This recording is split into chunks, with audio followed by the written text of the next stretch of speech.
మహాగణాధిపతయే నమః. ఓం గురుభ్యో నమః. ఓం శ్రీమాత్రే నమః. పరమేశ్వర స్వరూపమైనటువంటి జ్యోతిష, వాస్తు మరియు ఇతర అనేకమైనటువంటి శాస్త్రములను మనకు అందించినటువంటి మహర్షులకి నమస్కారం. హయగ్రీవ హయగ్రీవ హయగ్రీవేతి యో వదేత్ తస్య నిస్సరతే వాణి జనుకన్యా ప్రవాహవత్. అరుణాం కరుణాతరంగితాక్షీం ధృతపాశాంకుశపుష్పబాణచాపాం అనిమాదివిరావృతాం మయూకైః అహమిత్యేవ విభావయే భవానీం. శ్రీమాత్రే నమః. ప్రేక్షకులకి ఆ లలితాంబిక అమ్మవారి యొక్క అనుగ్రహం పరిపూర్ణంగా కలగాలని మనస్ఫూర్తిగా కోరుకుంటూ, ఇవాళ మనము ఆ లలితాసహస్రనామాల్లో నామముకున్న అర్థము, అది మీ పూర్వజన్మ కర్మను ఎలా దగ్ధం చేస్తుంది, మీ జాతచక్రంలో ఉండే దోషం ఏ రకంగా పోతుంది, వాస్తుపరంగా ఉన్నటువంటి దోషం ఏ రకంగా పోతుంది అనేటువంటి విషయాలు మనం తెలుసుకుంటూ ఉన్నాము. ఈరోజు మనం చెప్పుకోబోయేటువంటి నామాలు కనుక చూసుకున్నట్లయితే, సర్వారుణ అనవద్యాంగి సర్వాభరణ భూషిత, ఈ నామం గురించి మనం తెలుసుకుందాం. ఈ నామాల గురించి, ఈ 3 నామాల గురించి.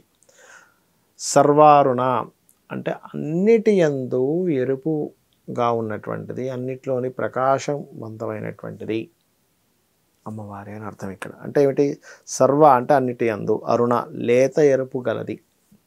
ఏమిటంటే అన్నిట్లో ఎరుపుదనం ఉంటేనే అమ్మవారు, ఎరుపుదనం లేని దగ్గర అమ్మవారు లేదా అని కాదు. అక్కడ లేత ఎరుపుదనం అనేటువంటి అర్థం ఒకటి ఉంటుంది. అందులో ఉండే శక్తి అనేటువంటిది ఒక అర్థం ఉంటుంది. ఎర్రదనం దేనికి ప్రతీక అంటే ప్రేమకి ప్రతీక, ఉత్సాహానికి ప్రతీక. అది కొంచెం రెడ్ షర్ట్, రెడ్ శారీ కట్టుకున్నారండి, అబ్బా ఏంటో ఈ రెడ్ శారీలో భలే ఉన్నారండి అంటుంటాం. అంటే ఏమిటి? మీరు అబ్జర్వ్ చేయండి, ఏదైనా సినిమాల్లోని కూడా రెడ్ కలర్ అప్లై చేస్తారు అక్కడ ఒక హైలైట్ అవ్వాలంటే. అంటే ఏమిటి? ఆ శక్తికి ప్రతీక, ప్రేమకి ప్రతీక, ఒక ఉత్సాహానికి ప్రతీక. అన్నిట్లో ఎరుపుదనంగా ఉత్సాహాన్ని ఇస్తూ శక్తినిస్తున్నటువంటిది అమ్మవారు అని అర్థం చేసుకోవడానికే లలితా సహస్రనామాలు వసిన్యాది వాగ్దేవతలు మనకు చెప్పారు. సర్వారుణ అనేటువంటి నామము చేసుకుంటున్నారండి. ఉదాహరణకి రోజు మీకు తెలియకుండా ఉత్సాహం పెరుగుతుంది. డల్ ఉన్నామండి, సర్వారుణ సర్వారుణ సర్వారుణ సర్వారుణ. ఆ శబ్దం ఎటువంటిదంటే మీలో ఉత్సాహాన్ని పెంచుతుంది. అనవద్యాంగి అంటే, అనవద్యాంగి అంటే ఎటువంటి లోపము, ఆవిడ యొక్క అవయవాల్లో ఎటువంటి లోపము లేదట. ఏమండి మరి ఆవిడ అవయవాల్లో ఎటువంటి లోపం లేదు కదా, మరి మనకి అవయవాల లోపాలు ఉంటాయా? లేకపోతే మనలో ఏదైనా సరే దోషరహితమైనటువంటి అంగములు కలది, అవయములు కలది అని అర్థం. అనవద్యాంగ అంటే దోషరహితమైనటువంటి అవయములు కలదు అమ్మవారు. మనక దోషం ఉంటుంది. ఎటువంటి దోషములు అంటే ఏమండి? అతనికి కాలు లేదు, ముక్కు లేదు, కన్ను లేదు, ఇది కాదు దోషం అంటే. మనకి దోషములను ఏం చెప్పబడింది? పుట్టుట, అలా క్షీణించుట, అయిపోవడము, ఇటువంటివన్నీ కూడా దోషాలు. అమ్మవారికి అటువంటి దోషము లేదు. అంటే మొదటి నుంచి ఎలా ఉందో 16 ప్రాయం, అదే 16 ప్రాయంలో ఉంటుంది అమ్మవారు ఎప్పుడు కూడా.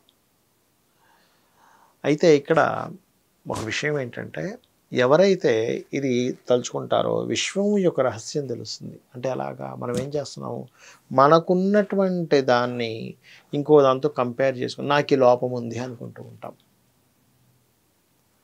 విశ్వంలో అన్నీ డిఫరెంట్గా ఉంటాయి. నీకంటూ సపరేట్గా, అంటే నువ్వు అనుకుంటున్నటువంటిది, నీకున్నటువంటి సపరేట్ టాలెంట్ ఉంది. నీకున్న టాలెంట్ చాలా గొప్పది అని మనం గుర్తించాం. ఎంతసేపు నాకు ఈ లోపం ఉంది, నాకు ఇది తక్కువ ఉంది, నాకు ఇది తక్కువ ఉంది అనుకుంటాం. విశ్వంలో రకరకాలు ఉన్నాయి. కానీ నీకున్న తెలివితేటలు పక్క వ్యక్తికి ఉండకపోవచ్చు, నీకున్నటువంటి సంతానం పక్క వ్యక్తికి ఉండకపోవచ్చు, నీకున్నటువంటి భార్య కానీ భర్త కానీ పక్క వ్యక్తికి అటువంటి అందమైన భార్య కావచ్చు, అందమైన భర్త కావచ్చు, లేకపోతే తెలివైన భర్త కావచ్చు, మంచితనం ఉన్న భార్య కావచ్చు, ఉండకపోవచ్చు. కానీ మనం ఎంతసేపు నా దగ్గర ఉంది అనేటువంటి వాటిని గుర్తించడం మానేసి దగ్గర లేదు అనేటువంటిది దాన్ని చేసుకుంటూ ఉంటాం. అంటే ఏమిటి? ఇక్కడ అమ్మవారు ఒక శక్తి ఏదైతే విశ్వం నడుపుతున్నటువంటిది ఏదైతే ఉందో అది ఒక ప్రణాళికగా వెళ్తుంది. అన్నిటిని ఒకలాగా తయారు చేయదు. ఇప్పుడు విశ్వంలో ఉన్న అన్ని జంతువులు ఒకలాగే ఉన్నాయా? అన్నీ ఒకే రకమైన ప్రాణులు ఉన్నాయా? కాదు. రకరకాల ప్రాణులను ఎలా సృష్టించిందో, రకరకాల చెట్లను ఎలా సృష్టించిందో, రకరకాల పుష్పాలను ఎలా సృష్టించిందో, రకరకాల ఔషధాలు ఎలా సృష్టించిందో, డిఫరెంట్ కావాలి. ఆ డిఫరెంట్ రిలేటెడ్ సంబంధించింది ఉంటేనే సృష్టి నడుస్తుంది. అన్నీ ఒకలాగుంటే సృష్టి నడవదు. గుర్తుపెట్టుకోండి. ప్రాబ్లం రావాలి, ప్రాబ్లం సాల్వ్ అవ్వాలి. ప్రాబ్లం వచ్చినప్పుడు సాల్వ్ అయినందుకు, ఆ సాల్వ్ అవ్వడానికి ఇంకొక ఇది కనెక్ట్ అవుతూ ఉంటుంది దానికి. ఆకలి అనేది లేదనుకోండి అసలు ఎవరు పంట కూడా పండించరు, అసలు విశ్వమే ఉండదు ఆకలి అనేటువంటి పదార్థం కనుక లేకపోతే. కాబట్టి అనవద్యాంగి దోషరహితమైనటువంటి అవయములు గలది. మరి ఈ నామం చేసుకుంటే మనలో ఉన్నటువంటి దోషములు పోతాయి. అంటే అమ్మవారు దోషరహితమైన అవయవాలు అనుకుంటే కనుక మనకి దోషం ఏం పోతుంది అంటే మనలో అంగవైకల్యం ఉంటుంది. ఎటువంటిది? శారీరకంగా అంగవైకల్యం కాదు, అంగవైకల్యం, మనోవైకల్యం. ఆ మనోవైకల్యాలు పోతాయి, గుర్తుపెట్టుకోండి. అదేవిధంగా సర్వాభరణ భూషిత. ఎప్పుడైనా గుర్తుపెట్టుకోండి, అమ్మవారి యొక్క నామాల్లో అమ్మవారు ధరించినటువంటి ఆభరణముల గురించి కనుక మీకు వచ్చిందంటే అవి కంప్లీట్గా మంత్రములను అర్థం చేసుకుంటే అందులో మరింత శక్తి ఎక్కువగా ఉంటుంది. చాలామంది అంటుంటారు, ఏమండి మేము పలానా బంగారం తీసుకున్న సంవత్సరం కూడా మెళ్ళో లేదండి, మాకేదో లాస్ వచ్చి తీసుకెళ్ళి బంగారం కొట్లో పెట్టాల్సి వచ్చింది, ఆ ఫైనాన్స్లో పెట్టాల్సి వచ్చింది, అది ఇప్పటికీ తీసుకోలేకపోతున్నాము, కడుతున్నాం, ఇంకా వదిలేయాల్సిన పరిస్థితి వస్తుంది అని.